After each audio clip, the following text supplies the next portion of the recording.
Hi lovelies, today I'm up at the caravan in Wales, in Dotty, my caravan, and I wanted to bring you my May happies. I'm using this quiet time with just me and the dogs to reflect on the month of May. So that's what we're doing today. So what went on in May? A lot of May was shaped by the weather, either brilliant sunshine or torrential windy storms here in England. So the weather in May, it's been quite a thing. I would say half of the month has just been torrential rain. Rain has stopped play, including storms at night as well. Halfway through May, after a particularly bad storm, this was the sight that greeted me and the dogs in the woods. This beautiful old huge tree split with its trunk across the path, actually blocking the path. I knew it was bad the night before, but this was a surprise. A fallen tree, always a sad sight. So the woods have been a mixture really of hiding under trees to get away from the rain, or boiling hot sunshine, or muddiness after storms like today. It's been a shifting landscape with rain featuring very highly. Come on, Ray. Look at this branch. Now this is a branch that actually fell last year and is clinging on by the tiniest bit of bark. But look, it started to grow leaves again. But secrets at this time of year, that's what the wood feels like. As the leaves come back, it gets quieter and more secluded. And I found secrets in this muddy wood in May. I spotted somebody living in the woods, hidden off a secret path in a tent, and today I spotted on this walk a makeshift hut that I crept down to, made out of branches tied together with benches near it. Can you see it through the trees? So secrets in the woods. You can see that the baby oaks beginning to grow over the path, and this new path that we've discovered at the end of the walk, if the dogs will stop zoomies and let me get to it, where new trees were planted. It's amazing to see how they are coming on and how quick new trees grow. Look, here they are. These were just sticks a few months ago, and look at them now. New trees coming up for the dogs to chase around. So it's been lovely. I've spotted garlic mustard in the woods, which I identified in my garden, and I've loved spotting that. But also I've been walking the woods in a different direction, and look how different it looks when you come at things from a different angle. Another life lesson from the woods. The cause of this is the main road leading up to the woods car park has been closed, so I've had to find somewhere different to park, which has led to a completely different angle to enter the woods at, which has completely changed my walk, and it's been fantastic. Come on. Come on, Luna, stop using me as den. The dogs are making the most of surprise directions and surprise paths. They've loved it in May. Now, I always call this the Gruffalo forest, this little bit of the woods. And the fallen tree in here just reminds me of when the kids were babies. There was another fallen tree just like this one that they used to balance along with little hands in mine. Gosh, this place is so full of memories. I love this place. I've been walking it now for nearly 20 years. And it's amazing.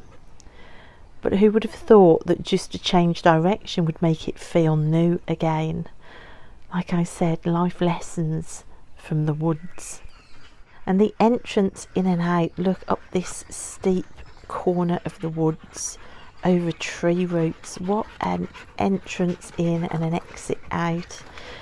This is a path that takes you up near a golf course, another place where I walked with my old Irish Terrier Maisie for many years. It's just been nice to revisit this part of the woods, and these paths, these were the paths that were my everyday many lifetimes ago, before children, before crazy lurchers. So it's been nice to come back and just to see a different path and an entrance over old tree roots. But it wasn't all nature walking. I also ventured into Birmingham, Britain's second city, which is only about a 20-minute train ride from me. So I got on a train, and I've spoken before on this channel about struggling in the last 4 years, particularly from post-traumatic stress disorder, just the outpouring of the last decade of trauma catching up on me, making me mistrustful of the world. Then of course add into that a pandemic that made me want to and have to stay indoors anyway. Going out the door was just a minefield. This the first time I'd been out the house surrounded by people for 2.5 years, and I was panicking so much I even left my car unlocked on the car park, which sent me into a massive tizzy. I was nearly crying. Thank goodness for Meg over at Rose Honey Ritual on the other end of the phone to try and keep me calm. Why was I being so brave and attempting this? Because somebody I love so much, my best friend from school, who is now my adopted brother, was visiting for the day from Ireland, and we'd arranged to meet in Birmingham. In an attempt to keep calm on the train and to not cry, I broke out my journal and I wrote some poetry. It's called On the Train. Why don't you let it go, all that you can't change, fix, make better? Perhaps it just isn't for you. Perhaps it's meant to stay open, no closure, unfixed. Car doors and betrayals, let it go. Why don't you let it go, all the crinkle brow worry and stress about things that bother nobody except you, covered in hives on a train, stealing counted out breaths, let it go. I wonder if the paths would straighten then like train tracks, straight and focused, fuss-free, if you could just calm down. Become the train instead of the woman trying not to cry in a seat on her own. Let it go. And then, to continue to keep me calm, a letter delivered in perfect timing on this morning of the train journey. A letter from April at Tarot and Witchery. Beautiful words to keep me calm as I arrived here at New Street Station.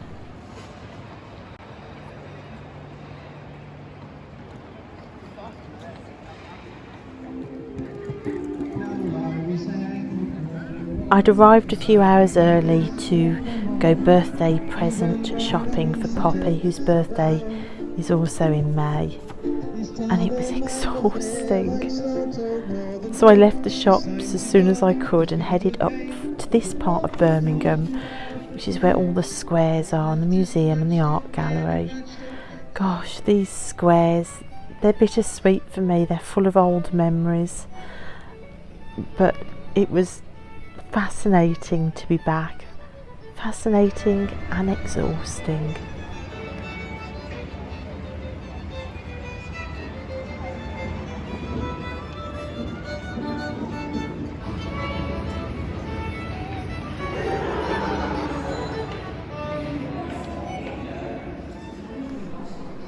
So to escape the hustle and bustle, I went into Birmingham Art Gallery. Now this place is amazing. It actually has the largest pre-Raphaelite collection in the world. However, today the galleries were closed for renovation. Bad timing. So all I looked at were the few corridors and the main hall as you enter. I love this sculpture at the end of the hallway.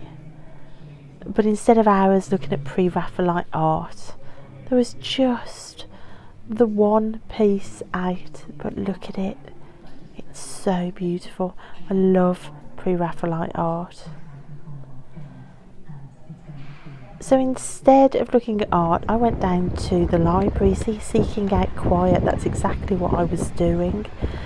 This place is incredible. I got a library card while I was here, and the inside, all lit with fairy lights, looks like Dumbledore's office. So meeting Simon for the day and having drinks and food and laughs together was just superb. Simon pours on me love and friendship and understanding, and it's just so wonderful in a world where he's seen people be cruel, and he's seen me struggle with family betrayals and abandonment. He stepped up and said, hey, look, I will be your brother. So we adopted each other as siblings, and what we do is we give each other love, acceptance and understanding, and we see each other's hearts, and that for me is precious. Another really precious memory, again with family of choice, an adopted sister this time. She lives right down the road from me, which is wonderful. She invited me to a full moon meditation session, which was just wonderful. Held up the road from us in a quintessential English black and white village that's really local to us, in their village hall.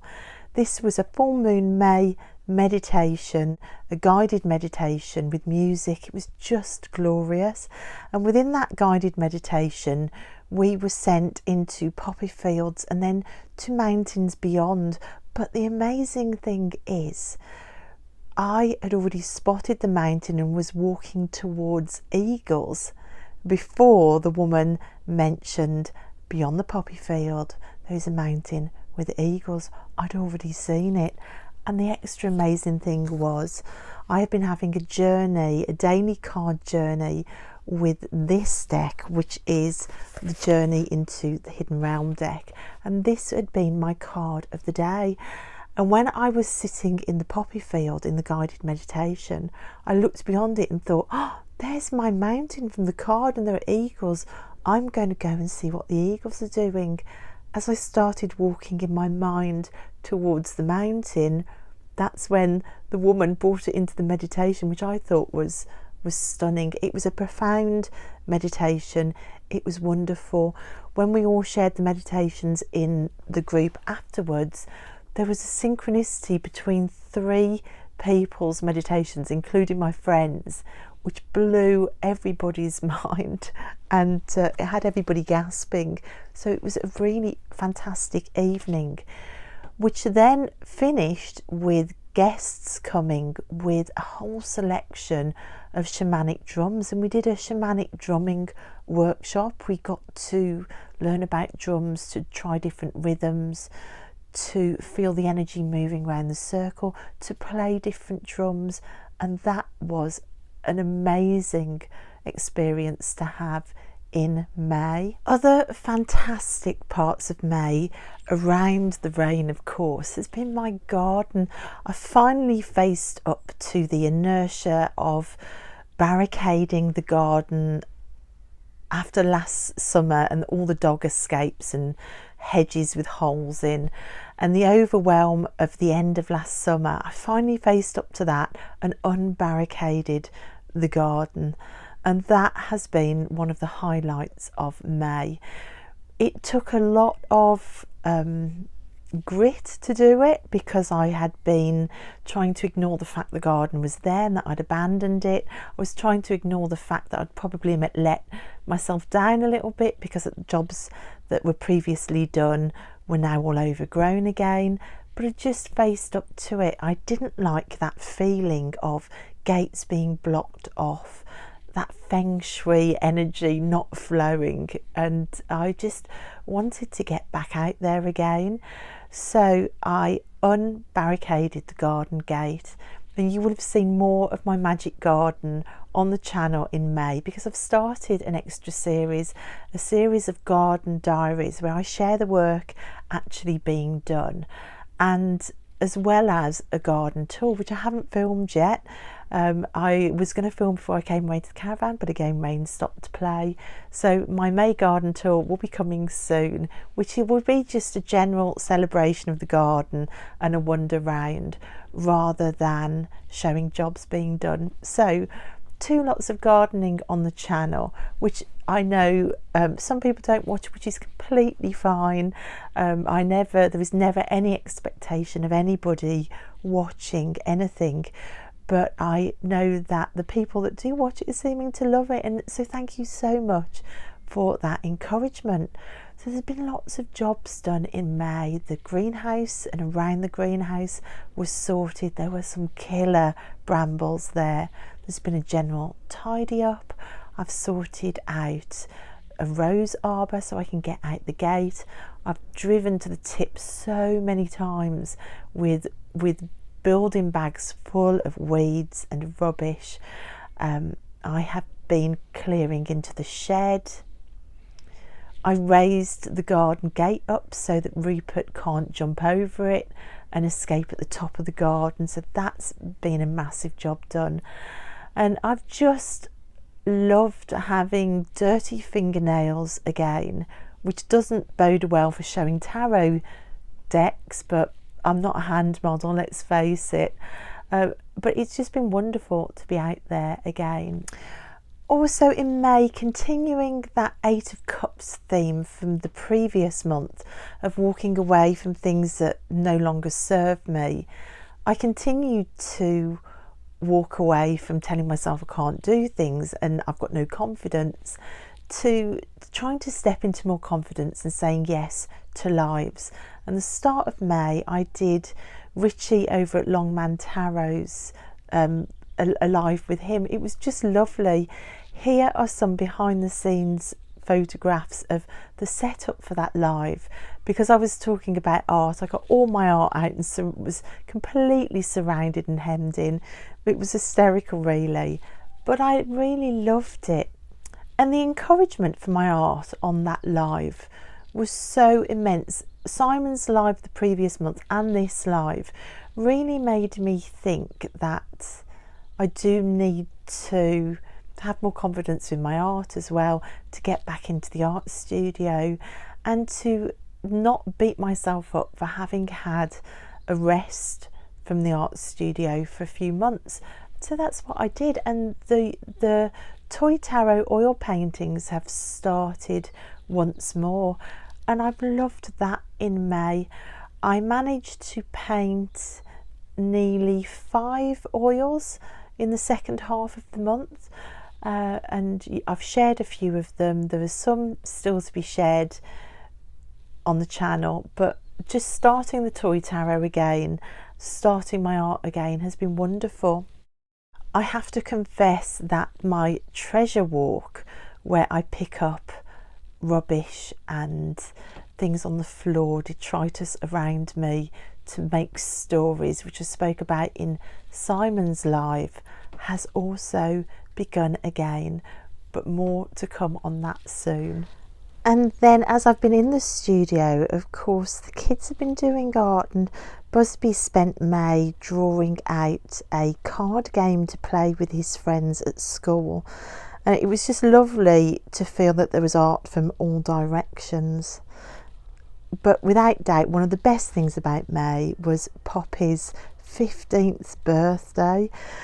I do a terrible job buying birthday supplies. I bought a happy 10th birthday balloons and a happy 1st birthday banner, not realising they'd got numbers on, but the kids thought that was hysterical. So we had a lovely time towards the end of May celebrating Poppy's 15th with presents and party food and a cake that made everybody laugh. It was wonderful. So books now. I haven't really done loads of reading in May, probably, I suppose, because I've been in the garden and painting and things. But what I have really loved is one of my library books, this book of poetry by Dylan Thomas. This is me pushing myself out of my comfort zone, trying to be more comfortable reading poetry. And I've loved this. I love Dylan Thomas's poetry, the way that he evokes nature and place and just the way he writes. But one of the key things into this book for me has been this book, another book which I got from the library, My Father's Places, a portrait of childhood by Dylan Thomas's daughter. Now this is a memoir book written by Aronwy Thomas. So you can see Dylan Thomas's daughter. She was one of 3 children. She was the middle child. She'd got an older brother, Llewellyn, and a younger brother, the golden child. So she was the only girl, the middle child. And this book has just been an absolute joy to read, full of fascinating photographs and just a beautiful, gentle tale of this extraordinary family living in an extraordinary place on the coast in Wales, in a house called the Boathouse. Now, the Boathouse just captured my imagination. I think it's that sense of place that I find not only in my garden but also in my spiritual walk. It's that sense of place that I'm pulled to all the time, and the Boathouse in particular, and Dylan Thomas's writing shed, just all comes together on the Welsh coast, which I love, to just capture a time and a place that was just so magical. I absolutely loved this book. It's made me start researching about the Boathouse, which you can still visit, which I'm so excited about. I'm going to have to go and visit. So I started looking online and finding out all about it, and yeah, it's just captured my imagination. Also, it took me back to nostalgia. The book is just so full of memories of another time and place. She was at the start of this moment in time as a child, whereas I think I felt the same moment in time, but as the times are changing at the other end of it. But some of the things she described, just gentle everyday things, just took me back to the 1960s and being a little girl in the 1960s and 1970s, and it was just a magical trip back in time, and I loved it. Hearing about the family and the kids and the mom and the dad, and Dylan Thomas's sort of wild Welsh drinking, womanizing character, it just opened the door for the poetry to come in more. So these two, and Dylan Thomas and his daughter, they've absolutely filled my imagination in May. Okay, so now decks. What decks do I use in May? I have had a lovely time with decks. Carrying on from April decks, I couldn't put down the Margarete Peterson, which I am loving. Now, I did say that the Two of Cups was sliced in this deck when I'd got it. It was completely sliced. There it is. But can you see? I have a new card. I tried again writing to the publisher after one of you lovely lot commented, you know, write to the publisher and see if you can get a replacement card, which I'd done a few times and had never had a reply. But I was prompted to try again and they sent me a card. So I haven't got a sliced card anymore in this deck, which is just wonderful. Now, this deck is incredible. I love it so much. The little white book is just the best. And I didn't want to put it down after working with it in April. So I carried on working with this alongside the Witch's Wisdom, which I don't have with me at the van. So I'll put some photographs in here of some of the readings I did with the Witch's Wisdom. Just profound, wonderful readings. Also at the beginning of the month, I had a trial play with my Lilith Tarot, which initially I hadn't liked very much, but I think I'm coming round to it, and I did some readings with the sheet of Insight Oracle as well, which I'll put a picture in here. The biggest thing really in May with my tarot is I started a journey with this deck, the journey into the Hidden Realm Tarot. A really important journey for me, really. A journey to try and walk in sobriety and to stop my food addiction, which I've spoken about on the channel lots of times. I set up a self-love altar in my tarot room, got this deck out. I chose this deck because of its personal, up-close figures in there that I felt would be like having a conversation, and I wanted some support to walk in sobriety with food, not a diet, because we're not talking diets here.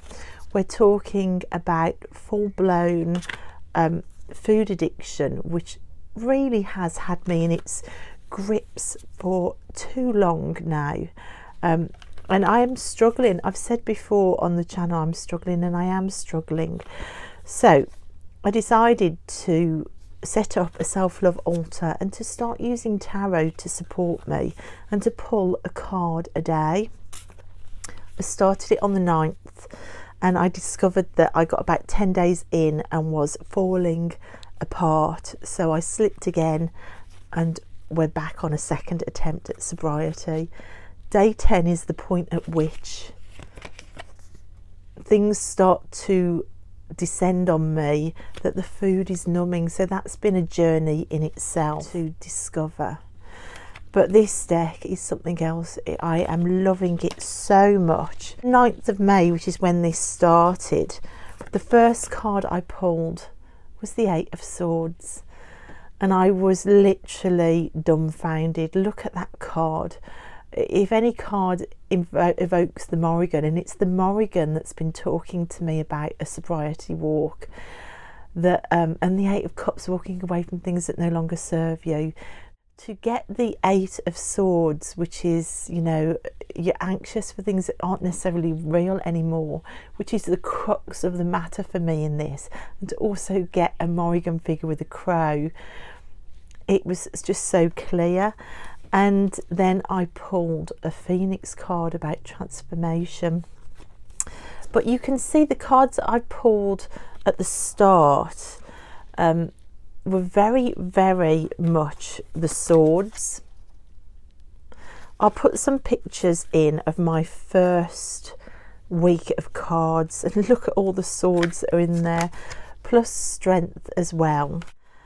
And then the Queen of Swords, and then my significator card, the Page of Cups, came up. Then the 6 of Swords, which then on the same day I had that meditation experience with.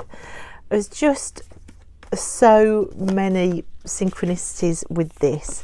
Today, starting anew, I pulled a new card, and again I got the crow on there with the Emperor, which is my birth card.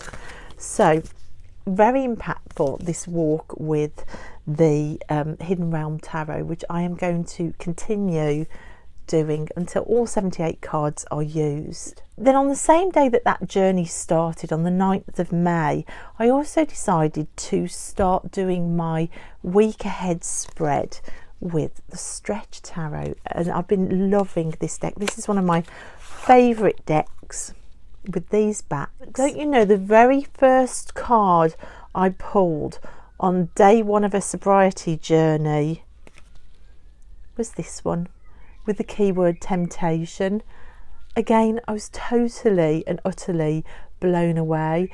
I think this is the power of the Stretch Tarot. I find this deck just so magical and just such a vital part of my spiritual journey. I love it. Because the sobriety journey is all about getting back in touch with my body and reconnecting with my health and my strength. I also decided to pair it with this deck, which is by Aya Rosen. It's the Black Lily Tarot, which I adore. It's got a very strong body focus, this deck. So I just thought it would be perfect to pair with the Stretch to for the journey that I'm on at the moment, and it's proved to be completely wonderful. And alongside that as well, I also decided to use my soul cards as the oracle pull for it. I only have the soul cards 1. I don't have soul cards 2 yet, but these 3 together have been incredible. I'll put some pictures in of the readings that I've done, and you can see like the soul cards pairing up with cards in the stretch tarot just so unbelievably well, and just the general way that these cards have read together have been so supportive, so magical. It's just blown me away on repeat. From those weekly readings that you're seeing here, I then used the Margarete Peterson for daily pulls around that weekly spread, and those have worked beautifully as well, putting the Margarete Peterson back in with these new decks. I also added in this deck from Cheryl Yambrat Rose. This is Art Through the Eyes of the Soul Oracle, which I hadn't really worked with yet. This is the old version of it with the borders, which I tracked down because I wanted one with the borders. Typical Cheryl Yambrat Rose work. You've got all sorts going on in here, but it just was an energy that I really felt that I wanted to bring in this month on the journey that I'm on at the moment, and chasing down passions and trying to walk away from things that aren't good for me. I just really felt the call to this deck, which has gold edges and these amazing backs. Look at those backs. And you can see from these pictures, the readings that I did with all the decks combined worked so beautifully. Also later in the month, for a weekly card pull, I tried to use the Margarete Peterson for that with the Divine Muses as well, but I found it too much. The Divine Muses was too many cards pulled from the deck all at once, was almost suffocating. Although I think the Margarete Peterson and the Divine Muses will work together, there is no way I can deal with so many of those oracle cards out in one reading. So I had to put that reading aside and start again. Then my deck choice was changed slightly towards the end of May, having seen Juliet Peekaboo Rose's video about AANHPI month, which I did a VR to, which is celebrating Asian creators and the decks that they've made. So I looked through my decks and realised I'd got a few decks that I could use, and a few that kind of were a nod towards May being this special month for Asian creators. So I changed the decks I was using. I brought into play mainly the Sasarabito Tarot, which was gifted to me but I was yet to work with, and also this one, the Visionary I Ching cards. These were the 2 main decks that I used. I find the Sasarabito stunning to work with. I only worked with it in the latter part of May, but oh gosh, it's so wonderful. I'd seen other people work with it on YouTube and I knew I would love it, but it is just such a emotional deck, I think, to work with. It pulls you in. It's full of all the feels. Very simply done, but profoundly done, I think. I knew I would love it. I'm not surprised I love it as much as I do. I just think it's incredible. I paired it initially with the Creativity Oracle. Oh my gosh, it was so wonderful with the Creativity Oracle, as you can see here by some of these pictures. Then I added in the Visionary I Ching cards, and these as well have blown my mind. Not that I know anything about the I Ching yet, because I would like to learn, but just using this purely as an oracle and using the guidebook and the keywords, this deck with its beautiful artwork has really sung for me in May as well. It's lovely with the Sassarabito. But as I was playing with all of these decks, I was out in the garden a lot, as you've already seen, and watching flowers beginning to open and the daisies opening and clematis beginning to open. I really wanted to bring into play my Botanica tarot. I'd just been waiting for the moment when flowers opened to get this deck out. Just really connecting to where my energy has been in May, out in the garden really. And yeah, it's not disappointed. This is a beautiful deck to work with. I think if you like flowers or gardening, or you're connected to plants at all, then this is beautiful to work with. It really is. It has paired amazingly alongside the Sassarabito, and at the end of the month I was pulling just 3 cards a day, one from the Visionary I Ching cards, one from the Botanica and one from the Sassarabito, and those 3 cards working together have been amazing. And then for the end of May I finished down here at Dotty, and look at the sight that greeted me on my favourite beach. It reminded me I haven't walked this beach for a whole year yet, so I haven't seen the flowers open, but I wasn't expecting to be welcomed by all of this tree mallow, like the mallow I've got in my garden, but a slightly different variant. Just absolutely beautiful. Can you believe that this is considered by some as weeds? And as the swans looked on, there was more. There was wildflowers, foxgloves. Look at it all. It's beautiful down here, as if this place needed to be any more beautiful. Look, there's white sea campion here, which is amazing. And then look, these are Rugosa roses, called beach roses or salt spray rose. The yellow is horseshoe vetch, which is a perennial wildflower. It was just such a beautiful evening walk with the seagulls on top of the wood. Just beautiful sights.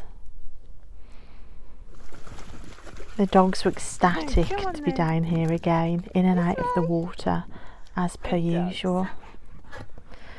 So a seaside rose, look, here it is again, sometimes called hedge bog rose or potato rose, but that's way too ugly a name for it. I by far prefer beach rose or salt spray rose. I just couldn't believe it. I couldn't believe my eyes. I didn't think this place could get more beautiful, but there you go. Look at all the wildflowers around it.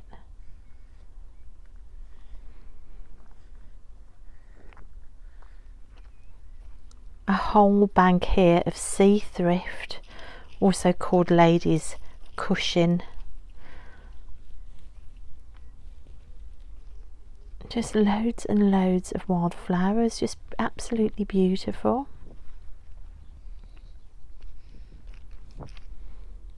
There it is again, the sea thrift. And then I looked up and realised above me there was a whole bank full of sea thrift. Have you ever seen anything more beautiful than that? And then up past the white sea campion again and the yellow horseshoe vetch. That yellow plant can live for 40 years. It's a perennial wildflower. And then up onto my favourite beach to say hello to the water again and to sit and watch the dogs playing.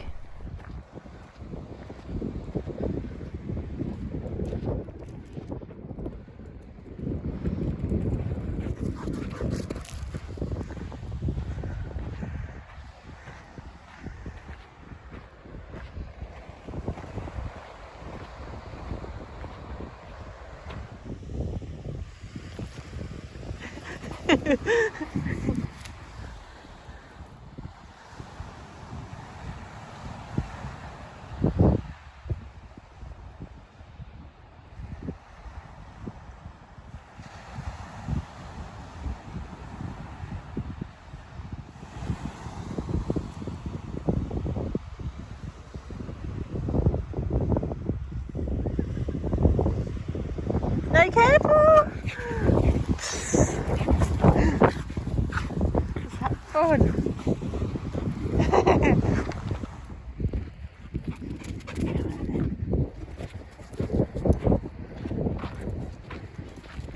And of course it wouldn't be a walk unless the dogs had a mad swimming session. Look at Rupert. What he does is he makes the water splash and he plays with it as he's swimming. It's just such a joyous sight. Come on then.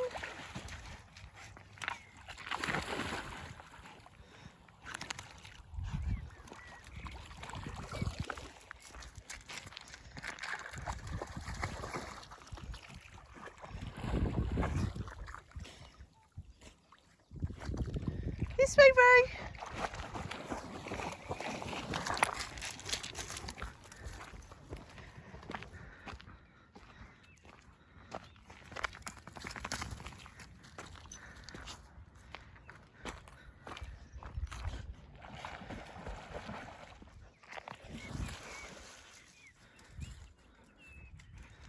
Good boy.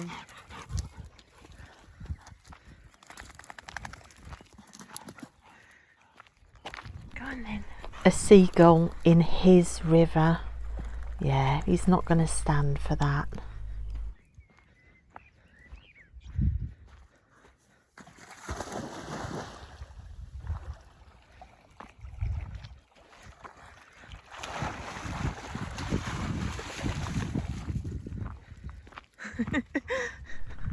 I always feel so incredibly lucky on repeat to have this place to walk and these two dogs to walk with.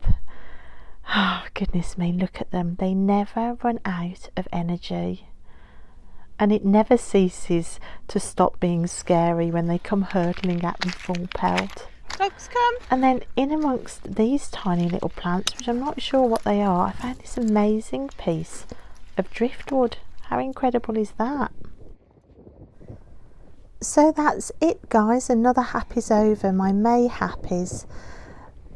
It's been a good, productive, passion chasing month, really. I hope that you've had a good May too, and thanks so much for watching, and I'll see you next time. Bye.